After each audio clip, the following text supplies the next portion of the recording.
Have you ever found it difficult to change what grip you use on your forehand? Maybe you're used to an Eastern and you wanted a little more spin, so you went to a semi-Western and you found it really difficult. Or maybe you're used to a full Western and you're sick of struggling with low balls and you're like, heck with it, I'm going to the Roger Federer Eastern forehand grip. But again, you struggled with the grip change. Why is that? Well, there's two main reasons why, and if you stick around, you're gonna learn them in this video. Hello, it's Ryan from 2minutetennis.net, and in this video, I'm going to help you change the grip you're currently using on your forehand if that's what you're looking to do. Now, I've got the Topspin Pro here. You know what to do. Check out my affiliate link in the description below. I'll even pin it in the first comment. It would mean the world to me if you used my affiliate link to get the Topspin Pro for at-home practice. So thank you so much. So the first thing we got to do is we have to understand what the Eastern, what the semi-Western, and what the full Western grip actually are.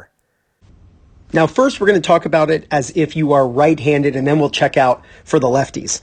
So there are two spots on your hand that you want to know about, the base knuckle of your index finger and your heel pad. And you're going to put those two spots on a very specific panel. So let's understand the panels. There are 8 panels. So this is panel number 1, panel 2, 3, 4, 5, and so on. It goes all the way around, and this is panel number 8. So for an Eastern forehand grip, you're going to put the base knuckle of the index finger and the heel pad, you're going to put them on panel number 3. That is the same grip that Del Potro uses, Dimitrov, Roger Federer. It's a very classic grip, and it's very good for power because it really squares up the racket against the back of the ball quite easily. Now, you've got the semi-Western grip. The semi-Western grip is going to be on panel number 4. So you'll place the base knuckle of your index finger and the heel pad on panel number 4. That's a grip that you'll see Novak Djokovic using, you'll see Serena Williams using this, you'll see Rafael Nadal, and it's a good grip for both power and spin. It's a nice combination grip. Now, obviously, every grip you can hit hard and every grip you can hit with spin, but just talking generally for the recreational player, the semi-Western grip is a great choice for both power and spin. And then the very last grip we're going to talk about is the full Western, which is the very bottom panel, and that is panel number 5. Remember, panel 1, 2, 3, 4, and then 5. So I'm going to get rid of those arrows, and we're going to take the base knuckle and the heel pad and put them on the very bottom panel. This is typically not a grip that I suggest my students use. It creates a lot of spin, but it can also have many limitations, especially low balls. It's easy to frame the shots. So let's go over now to the lefties. Now for the lefties, the very top panel is the same, panel number 1. But since you're left-handed, you're going to count to the left for your panels. So this is panel 2, panel 3, panel 4, and let me move this so I can draw, and this is panel number 5, the very bottom. So 1, 2, 3, 4, and 5. So it's the same 2 spots on the hand.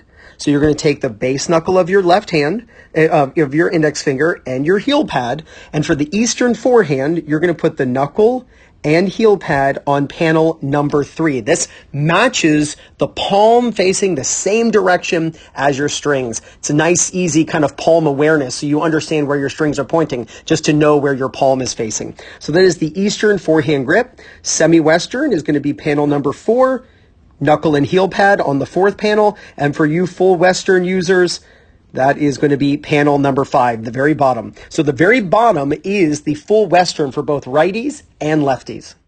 So now that we understand the grips, we have to understand the 2 reasons why you are struggling with the grip change. You know, a lot of players, they have a full Western grip, and they're like, I'm sick and tired of getting all of this spin. I want to be able to hit a more penetrating ball. I want my ball to land deeper. I want to have more pace. So they think, all right, I'm going to change over to a semi-Western.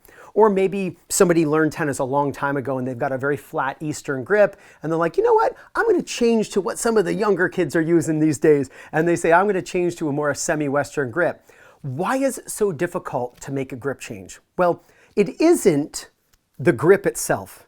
That's easy. Anybody can hold the racket with an Eastern and then turn their hand and hold the racket with the semi-Western. So the act of holding the racket differently is not an issue. Here's one of the reasons, or the first reason, why players find it difficult. It's because when you hit a tennis ball, let's say with an Eastern forehand grip, you're used to your palm facing the same direction as your strings. Remember, the Eastern forehand grip is your knuckle and heel pad on panel number 3. That means it's on the back of the racket, which means your palm is facing the same direction as your strings. Well, you're used to then your palm facing forward when you hit a forehand. So what happens, players change to a semi-Western grip, they come through to contact, and they still have their palm facing forward because that arm position is now ingrained in their brain. They've changed the grip, but they haven't changed their hand and arm position. They come through, and all of a sudden their racket face is 45 degrees closed. Now, why is it 45 degrees closed? And if you've ever tried this from an Eastern to a semi-Western, you know that the ball just dives into the ground. Why is that? Well, we've changed from bevel 3 to bevel 4, from panel 3, I like to say panel, from panel 3 to panel 4. Well, what is the difference between those two panels when it comes to the angle? Well, let's just take it. We've got 360 degrees around, and we've got 8 panels. Well, what's 360 divided by 8? 45. So each panel is on average 45 degrees different than the next panel. So when you change your hand 45 degrees from an Eastern to a semi-Western, but you still have your palm facing forward, your strings now face down, you bury the ball into the ground, and you're like, well, that's it. I guess the semi-Western grip isn't for me, and you go back to your Eastern grip. What I want you to understand is the contact, meaning what the racket looks like when you're hitting the ball on an Eastern, a semi-Western, and a full Western really isn't much different. This is what an Eastern racket looks like at contact. This is also what a semi-Western racket looks like, and this is also what a full Western grip looks like at contact. The difference is my arm position. When you hit an Eastern forehand grip, your palm should be facing forward when you hit the ball. When you're hitting with a semi-Western, your palm should be facing up at 45 degrees. And when you're using a full Western, your palm needs to be facing the sky. Let me show you what that looks like. Here's an Eastern forehand grip. My strings are facing forward and my palm is facing forward. Well, here is a semi-Western grip. Notice my racket hasn't changed, but my palm is now up at 45 degrees. That gets my racket facing my target so that I'm consistent. But at least the ball goes in, but I've got my semi-Western grip. Full Western. A full Western is another 45 degrees. I'm on the very bottom panel, panel number 5. The difference between panel 3 and panel 5 is 45 and 45. It's a 90-degree difference. It's not a 90-degree difference in my racket. It's a 90-degree difference in where my palm is facing. So if you want to go from an Eastern grip to a full Western grip, what you have to accommodate is where your palm is facing when you're hitting the ball. So typically what happens then, the contact point is a little closer into the body just because the arm has to bend in order for that to happen, typically. But also what then changes is the contact point. And this leads us to the second idea of why players struggle with a grip change. What you have to know is that the more Eastern your grip, the further back the contact. The more Western the grip, the more out in front the contact, because it can be really tough to get your strings to face forward, farther back. My arm is a radius. So as I reach farther out in front, my racket travels up more. So if I play the ball late, I hit very flat. But if I play the ball way out in front, I get a lot of spin. Because remember, my arm's a radius. So here I'm going forward and here I'm going up. It's hard to go forward at this point. My arm's already reaching out, so the only movement I can have is up. This is why the full Western grip gives you so much spin, because the contact point is the farthest out in front you're going to have between these 3 grips. So your contact point is way out in front, and at that point you're brushing up so much. Now, this is when people typically complain of getting a lot of spin, but not a lot of power. And that's because at this point, the racket is traveling up. Well, the same thing then goes with the Eastern. The eastern contact point, your strings will face farther or forward, a little farther back. So you hit more into the back of the ball with an eastern grip, and players actually find it a little tough sometimes to get spin. It's actually why I think the semi-western grip is really beneficial for players learning to play. Yes, there is a great deal of benefit to using an eastern grip. Palm racket face awareness, you know where your palm's facing, you know where your strings are pointing. It's great for going forward and hitting flat and penetrating through the ball. Going to the semi-western though can help players in order to get more spin because the contact point allows for both power and spin. It's kind of the best of both worlds. Well, the same thing applies going the other direction.